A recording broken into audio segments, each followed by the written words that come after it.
오늘 우리에게 주신 하나님 말씀은 에스겔 28장 1절에서 5절입니다.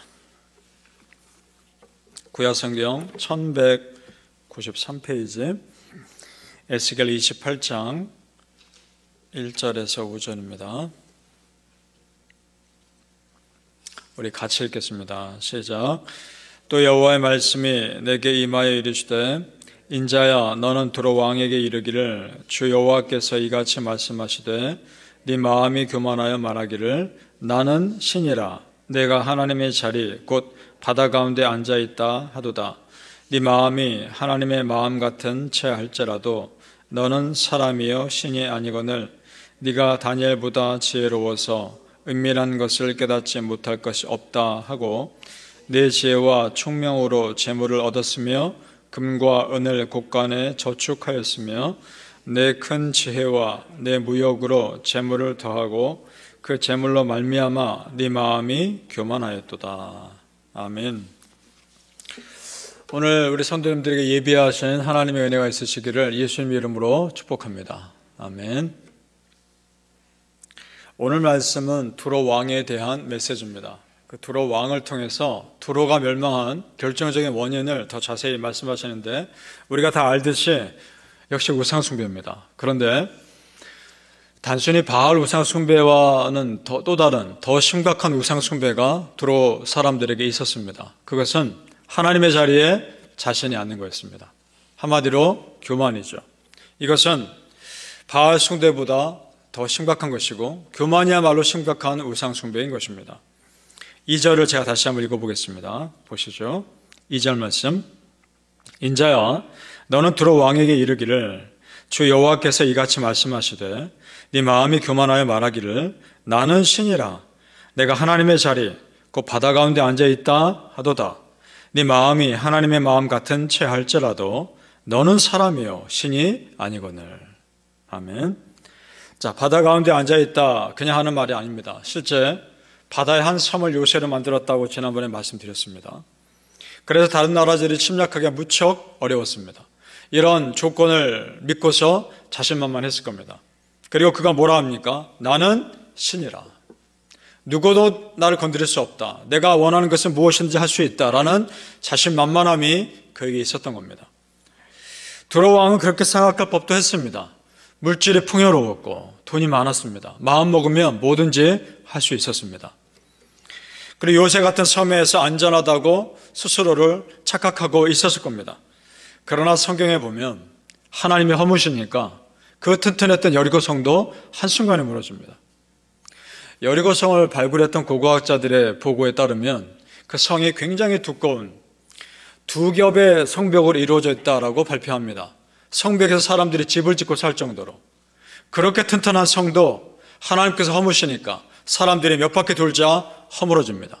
성도님들이요, 사람의 강함은 하나님 앞에서 아무것도 아닌 겁니다. 믿습니까? 지금 두로 왕은 물질의 풍요로만을 믿고 돈이면 다 될 수 있다고 생각하는 그런 세상을 상징하는 사람이기도 합니다. 예나 지금이나 세상은 돈의 힘으로 움직이는 것처럼 보입니다. 그러나 세상에 보이는 힘과 전혀 상관없는, 전혀 영향받지 않는, 보이지 않는 하나님의 힘이 있습니다. 그렇습니다. 우리는 보이지 않는 하나님의 힘으로 사는 사람들입니다. 믿습니까? 아멘. 오늘 말씀에 나온 두로 왕은 이 세상에서 자신이 이뤄놓은 어떤 업적, 그 무엇을 의지하며 사는, 그래서 하나님을 전혀 믿지 않는 그런 사람을 상징하기도 합니다.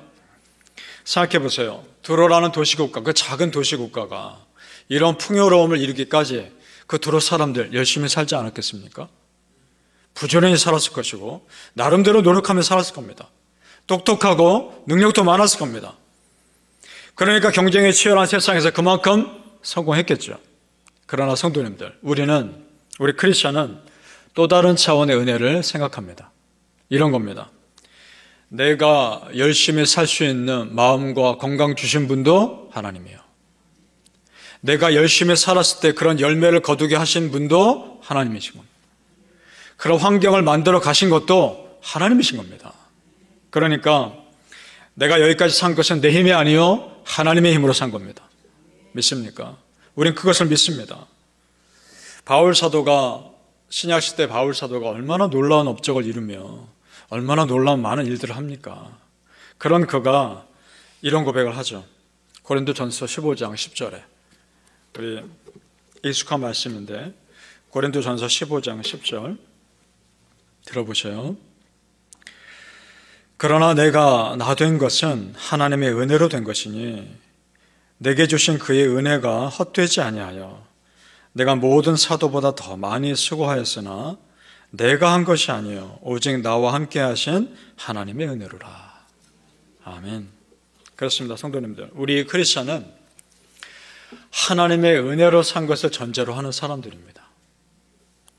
따라서 나를 높일 것도 아무것도 없습니다. 오직 우리는 여호와 하나님만 높이면 되는 겁니다. 나는 죽고 예수로 사는 겁니다. 내 이름은 뒤로 다 사라지고 하나님의 이름만이 드러나는 삶을 사는 겁니다.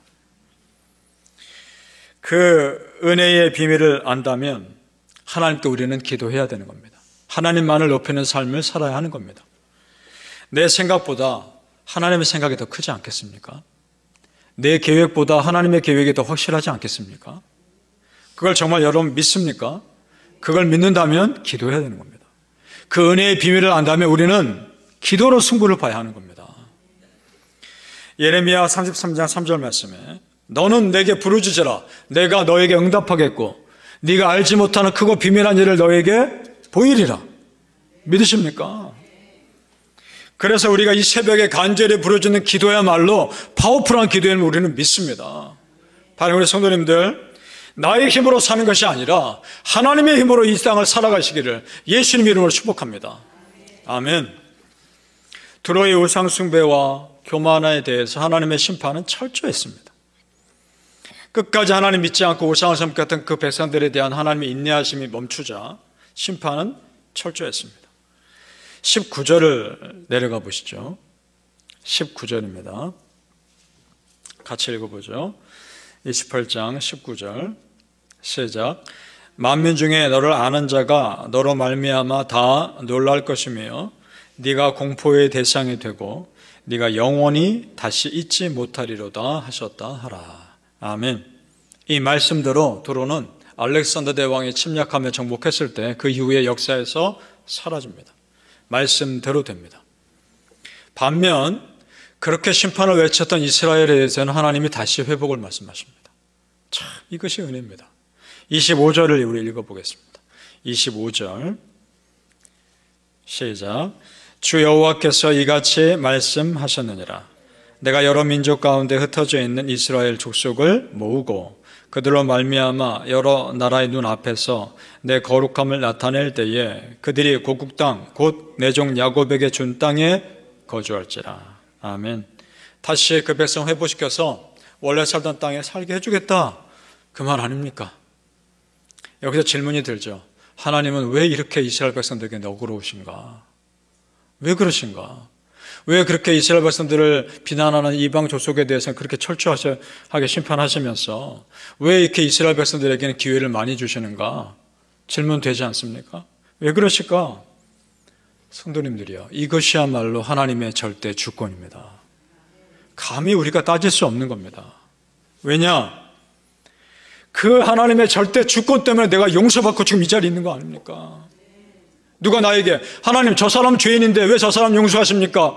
말했음에도 하나님의 절대 주권이 있었기에 나를 용서하신 거 아닙니까? 만약 하나님께서 내가 지은 죄대로만 나를 심판하셨다면 우리가 지금 이 자리에 있을 수 있을까요? 없을 겁니다. 성도님들, 세상이 감히 따질 수 없는 하나님의 절대 은혜가 있었기 때문에 내가 용서받고 지금 이 자리에 있는 줄 믿습니다. 여기서 한 가지 놓치지 말 것이 있어요. 하나님께서 그렇게 회복시켜 주시는 데는 정말 중요한 조건이 하나 있었습니다. 그것은 철저한 회개입니다. 오늘 우리 좀 전에 읽은 25절 끝부분에 보면 이런 표현이 있죠. 내 거룩함을 나타낼 때에 라는 표현이 있습니다. 이것은 무슨 말이냐? 하나님 앞에서 이스라엘 백성들을 철저히 회개하고 하나님을 높였을 때에 라는 말입니다. 회개했기 때문에 용서의 은혜가 임한 겁니다. 만약 두로 백성들도 회개하고 하나님께 돌아왔다면 우리 하나님 용서하셨을 겁니다. 아수르 이방 나라에 요나 선지자가 회개 메시지 전했을 때 그들이 금식하며 회개하지 않습니까? 그때 하나님 어떻게 하십니까? 용서하십니다.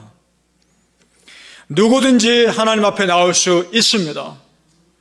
그래서 이사야 55장 1절에 이렇게 말씀하죠. 오라 너희 모든 목마른 자들아 물러 나오라. 돈 없는 자도 오라. 너희는 와서 사먹되 돈 없이 값 없이 와서 포도주와 젖을 사라. 이것이 은혜입니다.